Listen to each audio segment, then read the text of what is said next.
بہرحال ہم چونکہ مسلمان ہیں، قرآن کو مانتے ہیں، سارے دلائل ایک طرف اور قرآن و سنت ایک طرف، جب اللہ تعالیٰ نے ہمیں بتا دیا کہ نساؤکم حرث لکم، عورت کا بنیادی مقصد دیگر جیسے بہت سارے مقاصد ہیں، ان میں ایک بہت بڑا مقصد کیا ہے کہ وہ نسل بڑھانے کا ذریعہ بنتی ہے، تو اس سے ہم بستری بھی اسی نیت سے ہونی چاہیے کہ تمہارے ہاں اولاد پیدا ہو، نہ یہ کہ اس نیت سے ہو کہ اولاد کو تم روکو۔ باقی اولاد روکنے کے فقہی حکام کیا ہیں، کن صورتوں میں وقتی ضرورت کے پیش نظر اولاد آپ روک سکتے ہیں، وہ ضرورت پڑنے پر آپ علماء سے پوچھ سکتے ہیں، وہ کتابوں میں لکھے ہوئے۔ وَلَا تَجْعَلُوا اللَّهَ عُرْضَةً لِأَيْمَانِكُمْ، اس آیت میں اللہ نے ہمیں حکم دیا کہ غلط باتوں پہ قسمیں نہ اٹھایا کرو۔ بعض لوگ آج بھی معاشرے میں ایسا ہوتا ہے کہ کسی سے ضد اور عناد کی وجہ سے کسی غلط بات پر قسم اٹھا لیتے ہیں اور اس کو اپنی ضد اور انا بنا لیتے ہیں، تو یہ بہت بری طبیعت ہے۔ دیکھیے شیطان نے یہی کیا تھا کہ اللہ تعالیٰ نے جب شیطان کو حکم دیا کہ آدم کو سجدہ کرو، شیطان نے سجدہ نہیں کیا، تو اب شیطان سے جو غلطی ہوئی تو بجائے اس کے کہ اس غلطی کی تلافی کر کے اللہ سے توبہ کرتا، شیطان اس غلطی پر اڑ گیا اور اس غلطی کو صحیح کرنے کے لیے اس سے بھی بڑی غلطی کر بیٹھا۔ وہ غلطی کیا تھی کہ اس آدم کی وجہ سے مجھے جنت سے نکالا ہے، لہذا اب میں اس کو جہنم میں لے کے جاؤں گا، تو اس نے اللہ سے دعا مانگی کہ اللہ مجھے ہمیشہ کے لیے زندگی دے دی جائے، قیامت تک کے لیے مجھے زندگی دے دی جائے۔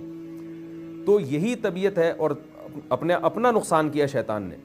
تو یہی طبیعت، شیطانی طبیعت ہمارے ہاں معاشرے میں بعض لوگوں میں ہوتی ہے کہ وہ کسی سے ضد اور ہٹ دھرمی میں آ کر قسمیں اٹھا لیتے ہیں یا عزم کر لیتے ہیں غلط بات پر، تو اللہ فرماتے ہیں کہ ایسا مت کیا کرو۔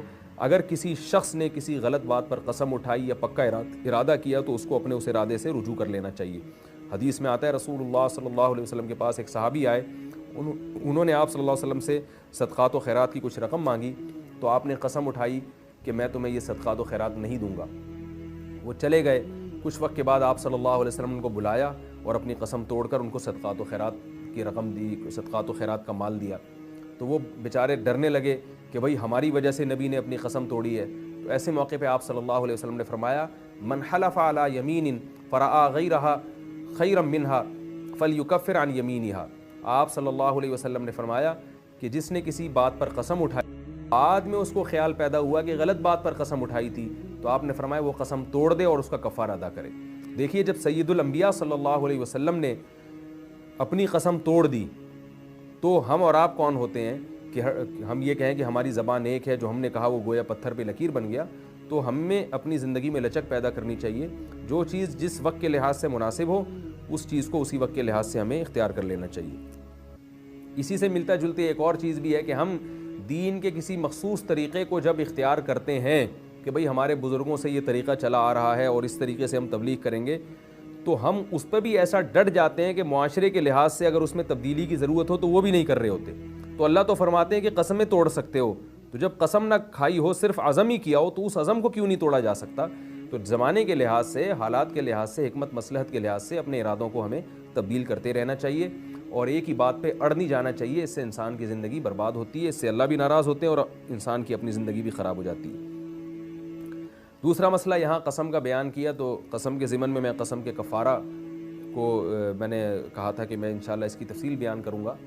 قسم کھانے کے بعد اگر کوئی شخص توڑ دے، یاد رکھیں جھوٹی قسم کا کوئی کفارہ نہیں ہے۔ آپ نے ماضی کی کسی چیز پر جھوٹی قسم اٹھائی تو وہ گناہ کبیرہ ہے، اور اتنا سخت گناہ ہے کہ آپ صلی اللہ علیہ وسلم نے جب قسم کے جھوٹی قسم کے گناہ کو بیان کیا تو آپ صلی اللہ علیہ وسلم جوش میں آ کے لیٹے ہوئے تھے اور آپ صلی اللہ علیہ وسلم بیٹھ گئے۔ صحابی فرماتے ہیں کہ ہمیں تمنا ہوئی کہ لیتہ سکتا، کاش آپ صلی اللہ علیہ وسلم خاموشی اختیار کر لیں۔ تو آپ نے فرمایا کہ جھوٹی قسم اتنا بڑا جرم ہے، اتنا بڑا گناہ ہے۔ مستقبل کی کسی بات پر اگر آپ قسم اٹھا لیں تو ایک قسم تو طلاق کی ہوتی ہے۔ بعض لوگ یوں قسم اٹھاتے ہیں کہ اگر میری بیوی نے یہ کام کیا تو اس کو طلاق ہے، تو یاد رکھیں اس قسم یہ ریورس نہیں ہو سکتی، اس کا کوئی کفارہ نہیں ہے۔ اگر بیوی وہ کام کرے گی تو لازماً طلاق واقع ہوگی، لہذا ایسے الفاظ استعمال نہیں کرنے چاہیے۔ آج کل لوگ یہ مسئلہ بہت زیادہ پوچھتے ہیں کہ میں نے بیوی سے کہا کہ اگر تم امی کے گھر گئی تو تمہیں طلاق ہے، اگر تم نے یہ کیا تو تمہیں طلاق ہے، اگر تم نے فلاں سے بات کی تو تمہیں طلاق ہے۔ تو یہ جاہل لوگوں کی قسمیں ہوتی ہیں، یہ بہت بڑی جہالت کی بات ہے، بات بات پہ اس طرح طلاق کو معلق کر دینا۔ تو یاد رکھیے پھر اس سے رجوع نہیں ہو سکتا، اس کا کوئی کفارہ نہیں ہے۔ اگر آپ نے زوجہ کو کہہ دیا کہ تم نے یوں کیا تو تمہیں طلاق، فلاں نے یوں کیا تو تمہیں طلاق، تو جیسے ہی وہ کام ہوگا طلاق واقع ہو جائے گی، اس میں یہ ریورس نہیں ہو سکتا یہ عمل۔ 3 طلاقیں کہا تھا تو 3 واقع ہو جائیں گی، 1 کہا تھا تو 1 طلاق واقع ہو جائے گی۔ دوسری قسم یہ ہوتی ہے کہ اللہ کی قسم میں یہ کام کروں گا. اس کا کفارہ کیا ہے؟ 10 غریبوں کو 2 ٹائم کا کھانا, اور اگر اس کی طاقت نہیں ہے تو 3 روزے. اب اس میں امام شافعی کا اور امام ابو حنیفہ رحمہ اللہ تعالیٰ کا جب آپ ڈیٹیل میں جاتے ہیں تو اختلاف ہے. اس پر تو اجماع ہے کہ یہ کفارہ ہے, یہ تو قرآن نے بیان کیا. امام شافعی رحمہ اللہ تعالیٰ کی نظر میں آپ غریب کو کھانا ہی کھلا سکتے ہیں, اس کے پیسے نہیں دے سکتے, اور 3 روزے لگاتار رکھنا واجب نہیں ہے بلکہ جب چاہیں رکھ لیں.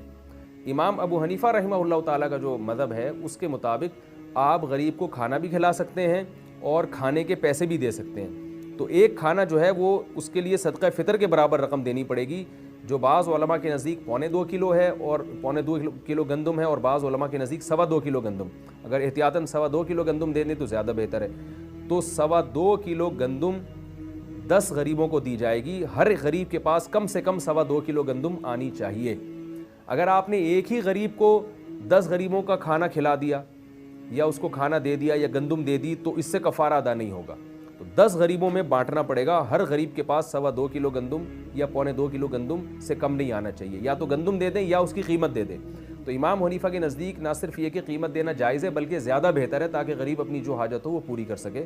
تو قرآن نے جو کھانے کو معیار بنایا ہے وہ معیار ہے, یعنی قیمت اس کی دیکھی جائے گی. تو اگر آپ نے ایک ہی غریب کو 10 دنوں تک 2.25 کلو گندم دے دی یا کھانا کھلا دیا تو یہ بھی جائز ہے.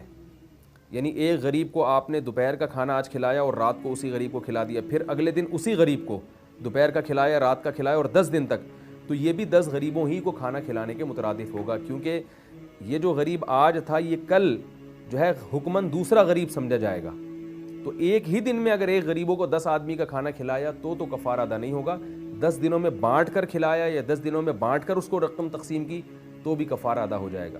اسی طرح کسی غریب کو آپ نے 2 ٹائم کا کھانا کھلایا, لیکن وہ 2 ٹائم کا کھانا ایک دن میں نہیں تھا.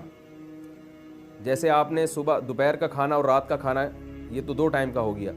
تو آپ نے کیا کیا کہ ایک غریب کو آج دوپہر کا کھانا کھلایا اور کل دوپہر کا کھانا اسی غریب کو کھلایا, تو یہ بھی 2 ٹائم ہی کا کھانا کہلائے گا فقہائے حنفیہ کے نزدیک, یعنی اس سے بھی کفارہ ادا ہو جائے گا.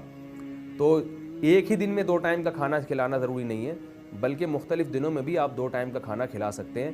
جب 2 ٹائم کا کھانا وہ غریب کھائے گا تو پھر ایک غریب کا فدیہ ادا ہوگا. اور اگر غریب کو کھانا کھلانے کے پیسے نہیں ہیں تو امام شافعی کے ہاں تو 3 روزے جب چاہیں رکھیں, لیکن امام ابو حنیفہ کے ہاں وہ 3 روزے لگاتار رکھنا واجب ہے. اور اس کی دلیل عبداللہ ابن مسعود رضی اللہ تعالیٰ عنہ کی وہ قرات ہے جس میں وہ یوں تلاوت کیا کرتے تھے, فصیام 3 ایام متتابعات, اس میں متتابعات کی قید تھی. تو وہ قراءت قرآن تو نہیں ہے لیکن وہ خبر مشہور کے حکم میں ہے, لہذا وہ حدیث کے حکم میں ہے. اور عبداللہ بن مسعود رضی اللہ تعالیٰ عنہ کا یہ جو قراءت ہے یہ ظاہر ہے ان کی ذاتی رائے نہیں ہو سکتی, تو اس لیے یہ بھی بحکم حدیث ہی ہے. اسی وجہ سے امام ابو حنیفہ رحمہ اللہ تعالیٰ کا مذہب یہ ہے کہ اگر قسم کے کفارے میں 3 روزے رکھے تو وہ لگاتار رکھنے پڑیں گے, وہ متفرق طور پر تقسیم کر کے آپ